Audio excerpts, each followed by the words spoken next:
बंद करा, बंद करा. अरे कोण म्हणतंय देत नाही, कोण म्हणतंय देत नाही. काय पाहिजे, कधी पाहिजे. नमस्कार, लोकशासनमध्ये आपले सहर्ष स्वागत आहे. आज आपण आहोत बारामती येथे महाराष्ट्र राज्य परिचारिका संघटना यांच्याकडून या ठिकाणी आंदोलन केलं जात आहे. त्यांच्या काही मागण्या आहेत, तर त्या मागण्या संदर्भात आपण बारामतीच्या वैद्यकीय महाविद्यालयामध्ये आलेलो आहोत. आपण जाणून घेणार आहोत की त्यांच्या नक्की मागण्या काय आहेत, त्यांचं म्हणणं काय आहे ते. नमस्कार सर, आपण हे आंदोलन करताय, नक्की तुमच्या मागण्या काय आहेत सर?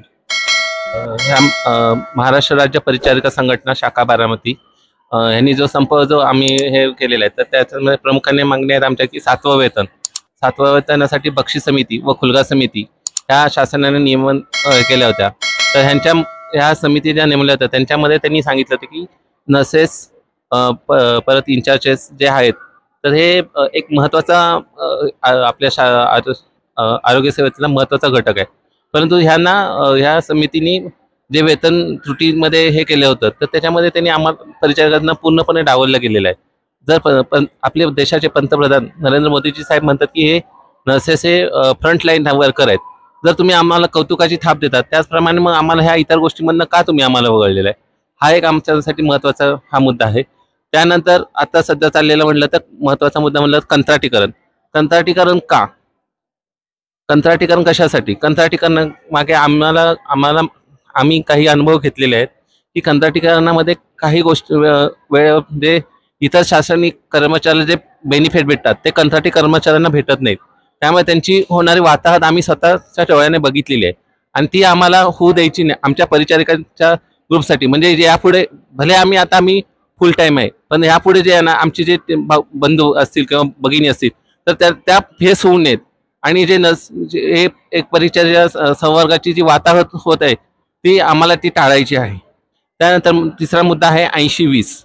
जर आपण ह्यामध्ये 80-20 म्हणजे नेमकं काय की ह्यामध्ये 100 जर पदभरती असेल तर त्यापैकी 80 पदं हे स्त्रींसाठी आणि 20 पदं फक्त पुरुषांसाठी.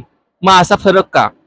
जर आपण सर्वांना माहिती आहे स्त्री पुरुष समानता हा आपण आपल्या भारताच्या आपण अभिमानानं आपण सांगतो की आजकाल स्त्री ही पुरुषांच्या खांद्याला लावून सगळीकडे हे करत असते. तर मग सगळ्या फील्डमध्ये ह्या नर्सिंग फील्डमध्ये अशी भिन्नता का? ही भिन्नता दूर करा आणि सर्वांना इक्वल चान्स द्या की तुम्ही इक्वली संपामध्ये सगळ्या गोष्टी म्हणजे परिचारक संवर्गाचं एक विकासासाठी महत्त्वाचं आहे.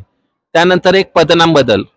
केंद्रामध्ये नर्सिंग ऑफिसर असं परिचारकांना संबोधलं जातं आणि आपल्या महाराष्ट्रामध्ये परिचारिका वगैरे किंवा अधिपरिचारक पुरुष असतील त्यांना अधिपरिचारक असं म्हटलं जातं. मग हे जर तुम्ही पदनाम बदल जर केले, एक नर्सिंग परिचर्या अधिकारी जर आम्हाला हे समजलं, तर एक प्रकारे आम्हाला एक कौतुकास्पद आम्ही एक काम करण्यासाठी आम्हाला एक प्रोत्साहन मिळेल, शासनाकडनं आम्हाला एक प्रोत्साहन मिळेल की बाबा एक आपल्या शासनाने आपल्याला जबाबदारी टाकलेली आहे. त्यानंतर आहे जोखीम भत्ता. जसं आपण सगळ्यांना माहिती आहे कोविड होऊन गेला, त्याचबरोबर अजून काही असे आजार आहेत की त्याच्यामध्ये खूप रिस्क असते, जसं HIV असतो, त्यानंतर TB. तर तिथे परिचारिका हा आपला जीव इनडायरेक्टली थोडक्यात जीव धोक्यात घालते आणि तिथल्या त्या रुग्णांची शुश्रूषा करण्यासाठी मदत करते. जर हा भत्ता त्यासाठी केंद्रामध्ये जोखीम भत्ता नावाचा एक प्रकार आहे, तो आम्हाला इथे मिळत नाही. शासनाला आम्हाला ते सांगायचं की तो केंद्रामध्ये जर अनुज्ञेय आहे तर इथे का नाही. त्यानंतर घर भाडे भत्ता. काही ठिकाणी कसं आहे शासकीय निवासस्थाने व्यवस्थित कर्मचाऱ्यांना भेटत नाहीत, तर ती घर भाडे भत्ता जर तो भेटतो, पण त्याबरोबर एक जर क्वार्टर्स वगैरे उपलब्ध करू शकत नसेल तर एक LF एक अतिरिक्त एक जो भत्ता असतो तो अजून काही ठिकाणी आम्हाला पुरवला गेलेला नाहीये. त्यानंतर सर्व भगिनींनी तुम्ही जर बघितला इथे काही भगिनी अशा आहेत की त्यांनी जवळजवळ त्यांची लहान मुलं आहेत ते घरी सोडून येतात का आपल्याला रुग्णांची सेवा करायची असते.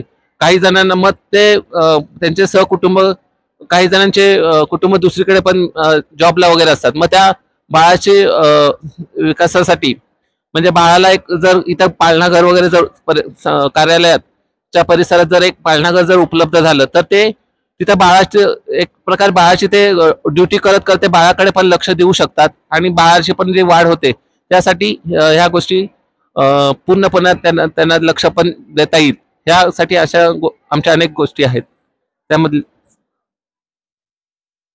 आता सरांनी सांगितलं त्याप्रमाणे तुम्ही या मागण्यांच्या बाबतीत शासनाकडे काय पाठपुरावा केलाय का या अगोदर, आणि त्याबाबत शासनाने तुम्हाला काही शब्द वगैरे दिले आहेत का? नमस्कार, मी नंदिनी दळस, महाराष्ट्र राज्य परिचारिका शाखा संघटना बारामती.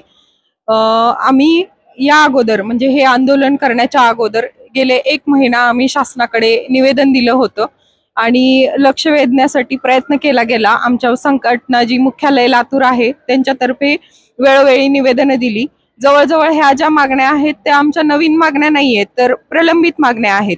म्हणजे 2022 मध्ये आम्हाला शासनानं आश्वासन दिलं होतं की ह्या मागण्यांचा आम्ही विचार करू. ते आज 2025 पर्यंत गेले 3 वर्ष झाले की यातली एकही मागणी आमची मान्य केली गेली नाही किंवा यावरती कुठल्याही प्रकारचा विचार केला गेला नाही. त्यामुळं 1 महिन्यापूर्वी आम्ही शासनाला निवेदन देऊन देखील 15 आणि 16 दिनांक 15 आणि 16 2 दिवस आम्ही आझाद मैदानवरती धरणे आंदोलन केलं होतं. तर तिकडेही शासनाने दुर्लक्ष केलेलं आहे आणि म्हणूनच कालचा 1 दिवस आम्ही राज्यव्यापी लाक्षणिक संप केला होता. मात्र काल संध्याकाळ अखेरीस देखील शासनाने आमच्याकडं अजूनही आमच्या मागणींचा विचार केला नसल्यामुळं आजपासून आम्ही बेमुदत आंदोलन करत आहोत. मात्र यामध्ये आम्हाला खंत वाटते की आमचा हा परिचार्या प्रोफेशन जे आहे तर ते रुग्णसेवेला कणा मानणारं प्रोफेशन आहे. तर रुग्णसेवा हीच ईश्वर सेवा मानणारे आम्ही लोक आज आम्ही इथं बसून आहोत. आम्हाला समोर दिसतं की रुग्णांची हेळसांड होते. ही खरोखर ही म्हणजे आमची इच्छा नसतानाही शासनाने आम्हाला हे करण्यासाठी मजबूर केलेलं आहे आणि नाईलाजास्तव आज आम्ही हे जे 100% आज आम्ही बारामतीमधून या संपामध्ये उपस्थित राहण्याचं कारण एक आहे म्हणजे शासनानं वेळोवेळी परिचार्या प्रोफेशनच्या ह्या ज्या मागण्या आहेत त्याच्याकडे केलेलं दुर्लक्ष आहे आणि ह्या मागण्यांवरती जर सरकारने नाही अजून विचार केला गेला तर आम्हाला नाईलाजास्तव संप बेमुदत करावा लागेल. तरी शासनाला आमची विनंती राहील की लवकरात लवकर आमच्या मागण्यांवरती विचार केला जावा आणि रुग्णसेवेमध्ये होणारा जो अडथळा आहे तर तो दूर करण्यासाठी उपाययोजना केल्या जाव्यात. DSSचे मी अध्यक्ष आहे. या अगोदर आम्ही कधीही संपात सामील झालेलो नव्हतो, पण आत्ता सध्या आम्ही वैद्यकीय महाविद्यालय यांच्याशी आम्ही संगमताने संपात सामील होत आहे आणि यामुळे सिल्वर ज्युबली हॉस्पिटल, महिला रुग्णालय आणि रुई हॉस्पिटल येथील सुद्धा रुग्णांचे खूप हाल होत आहेत. त्याला आम्ही आता खूप आम्हाला वाईट वाटत असले तरी आम्ही काही करू शकत नाहीये, कारण आमच्या सुद्धा मागण्या बऱ्याच दिवसापासून प्रलंबित आहेत. तर त्या मागण्या शासनाने लक्ष देऊन पूर्ण कराव्यात असं आम्ही त्यांना आवाहन करत आहोत, विनंती करत आहोत आणि यापुढे सर्वच आमच्या मागण्या जास्तीत जास्त मागण्या त्यांनी मान्य कराव्यात, कारण त्यामध्ये त्यांना आर्थिकदृष्ट्या कुठल्याही प्रकारचे आर्थिकदृष्ट्या ते नाही आहेत. अशा प्रकारच्या मागण्या त्यांनी मान्य कराव्यात आणि आम्ही या संपात सहभागी झालेलो आहोत. धन्यवाद. ची रूपरेषा काय आहे आणि कशा पद्धतीने हा संप पुढे जाणार? नमस्कार, मी शेख शहनाज, परिचारिका संघटनेची सचिव आहे. मी बारामती शाखा मुख्यालय लातूर. तर आता 15/16 पासून 15/7/2025 आणि 16/7/2025 आमचं आझाद मैदानावरती धरणे आंदोलन होतं. त्याच्यानंतर शासनाने त्या आंदोलनाची काहीच दखल न घेतल्यामुळे आम्हाला 17 तारखेपासून आम्ही काम बंद आंदोलनाचा निर्णय घेतला आमच्या राज्यस्तरीय कमिटीने. त्याच्यानंतर कालपासून आम्ही काम बंद आंदोलन ठेवलेलं आहे. काल देखील आमच्या मागण्यांवरती काहीच विचार विनिमय झाला नाही शासनाबरोबर. कुठल्याच पदाधिकाऱ्यांनी त्याची काहीच नोंद न घेतल्यामुळे आमच्या ज्या वरिष्ठ लोक आहेत त्यांच्या समन्वयाने आणि त्यांच्याशी चर्चा करल्यानंतर आम्ही 18 पासून बेमुदत काम बंद आंदोलनाचा निर्णय घेतलेला आहे. तर याच्यामध्ये जोपर्यंत शासनाने आमच्या मागण्या मान्य केलेल्या नाहीत किंवा त्याच्यावर काही विचार करत नाही तोपर्यंत हे काम बंद आंदोलन आमचं असंच पुढे राहणार आहे. तर आमची शासनाला विनंती आहे की जे आता पेशंटची जी काही हेळसांड होत आहे किंवा त्यांना रुग्णसेवा देताना ज्या काही संस्थेला अडचणी निर्माण होत आहेत, तर त्याचा विचार करून आमच्या अडचणींवरती शासनाने लवकरात लवकर विचारविनिमय करून आम्हाला कामावर रुजू करण्यासाठी प्रोत्साहन द्यावे, हीच आमची मागणी आहे शासनाकडे. धन्यवाद. आपण या ठिकाणी पाहू शकता कोरोना काळामध्ये ज्या परिचारिका किंवा जो आरोग्य विभाग हा सर्वच दृष्टिकोनातून महत्वाचा मानला जात होता, किंवा ज्या आरोग्य विभागाच्या आणि आरोग्य कर्मचाऱ्यांच्या जीवावरती संपूर्ण जग देश येऊन ठेपला होता, त्याच आरोग्य कर्मचाऱ्यांना आज आपल्या मागण्यांसाठी अशा प्रकारे आंदोलन करावं लागत असेल तर खरंच ही एक शोकांतिका आहे.